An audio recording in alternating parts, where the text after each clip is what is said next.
ರಂಗಭೂಮಿಯ ಸಾಂಸ್ಕೃತಿಕ ರಾಯಭಾರಿಯಾಗಿ ಗಟ್ಟಿಗಿತ್ತಿ ಶಾರದಾ ಹಿರೇಮಠ್. ಕಲೆ ಎಂಬುದು ಕೇವಲ ಪ್ರದರ್ಶನವಲ್ಲ, ಅದು ರಕ್ತಗತವಾಗಿ ಬರುವ ಸಂಸ್ಕಾರ ಮತ್ತು ಗುರುವಿನಿಂದ ದೊರೆಯುವ ದೀಕ್ಷೆ. ಈ ಮಾತಿಗೆ ಜೀವಂತ ಉದಾಹರಣೆಯಾಗಿ ನಿಲ್ಲುವವರು ಖ್ಯಾತ ರಂಗಭೂಮಿ ಕಲಾವಿದೆ ಶಾರದಾ ಹಿರೇಮಠ್.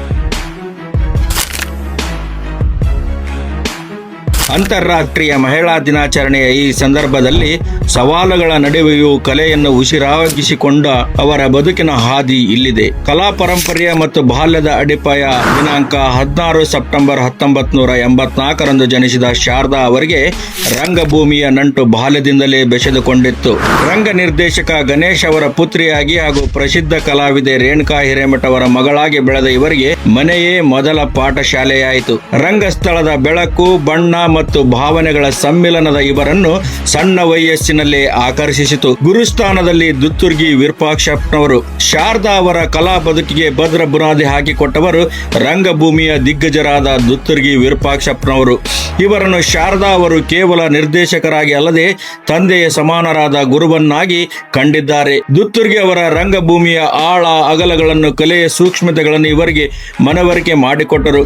ಅನೇಕ ನಾಟಕಗಳಲ್ಲಿ ಇವರಿಗೆ ಅಭಿನಯದ ಪಾಠ ಹೇಳಿಕೊಟ್ಟ ಇವರನ್ನು ಒಬ್ಬ ಪರಿಪೂರ್ಣ ಕಲಾವಿದೆಯನ್ನಾಗಿ ರೂಪಿಸುವಲ್ಲಿ ದುತ್ತುರ್ಗಿ ಅವರ ನಿರ್ದೇಶನ ಮತ್ತು ಮಾರ್ಗದರ್ಶನ ಮಹತ್ತರವಾದದ್ದು. ರಂಗಭೂಮಿಯ ಪಯಣ ಮತ್ತು ಸಾಧನೆ ವೃತ್ತಿಪರ ನಾಟಕ ಕಂಪನಿಗಳಿರಲಿ ಅಥವಾ ಹಳ್ಳಿಗಳಲ್ಲಿ ಪ್ರದರ್ಶನಗೊಳ್ಳುವ ಹವ್ಯಾಸಿ ನಾಟಕಗಳಿರಲಿ, ಶಾರದಾ ಅವರು ಕಾಲಿಟ್ಟ ಕಡೆಯಲ್ಲೆಲ್ಲ ತಮ್ಮ ನಟನೆಯ ಛಾಪು ಮೂಡಿಸಿದ್ದಾರೆ. ಸಾವಿರಾರು ಪ್ರದರ್ಶನಗಳ ಮೂಲಕ ಗ್ರಾಮೀಣ ಭಾಗದ ಮನೆ ಮಾತಾಗಿರುವ ಇವರು ಕೇವಲ ಒಬ್ಬ ಕಲಾವಿದೆಯಾಗಿ ಅಳೆಯದೆ ಅಭಿನೇತ್ರಿಯಾಗಿ ಎತ್ತರಕ್ಕೆ ಬೆಳೆದರು. ಸಂಭಾಷಣೆಯ ತೀಕ್ಷ್ಣತೆ ಮತ್ತು ಪಾತ್ರದ ಪರಕಾಯ ಪ್ರವೇಶ ಇವರ ಅಭಿನಯದ ವಿಶೇಷತೆ. ವೈಯಕ್ತಿಕ ಬದುಕಿನ ಸವಾಲು ಮತ್ತು ಯಶಸ್ಸು ಜೀವನವೆಂಬ ನಾಟಕ ರಂಗದಲ್ಲಿ ಅನೇಕ ಏಳು ಬೀಳುಗಳನ್ನು ಕಂಡರೂ ಶಾರದಾ ಹಿರೇಮಠ್ ಅವರು ಎಂದೂ ಧೃತಿಗೆಡಲಿಲ್ಲ.